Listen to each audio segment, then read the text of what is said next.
Sa ngayon po kasi ang bala ko lang ay i-report. Kung magsasampa man ako ng kaso, pag-iisipan ko muna. Ba't kailangan ko lang kasing i-report ito para at least nga, kung may mangyari man sa akin, may mga tao silang pwede maimbestigahan. How do you feel now, ma'am, after seeing yung post po? At the time, of course, natakot ka.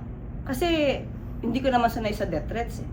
Pero kasi sabihin na appendix mo lang ang walang latay, iba ang ibig sabihin nun. Meron itong pagbabanta sa iyong buhay. So yun yung naramdaman ko. At up to now, yun pa rin yung nararamdaman ko, kaya kailangan ko na mag-report. Ma'am, kailan po yung post na yan? January 2. Nandiyan pa din po ba? O... Nandyan pa rin po. Ma'am, ano po yung mensahe niyo po sa kanila? Sa atin lang naman, kung sinasabi nila may freedom of expression sila. Lahat naman tayo dito ay dapat na ma-exercise ang ating freedom of expression. At hindi kinakailangan na kung ikaw man ay nag-o-oppose sa sinabi ng isang tao, ikaw ay magbabanta na sa buhay niya.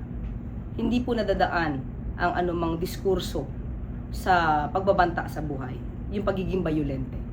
Huwag nilang gayahin ang mga idolo nila. Prior to this post, meron po bang may previews na post towards you? Wala akong napansin. Ito lang kasi yung nakita ko. Kung meron man before, hahalungkatin ko. Okay, maraming salamat po. Thank you.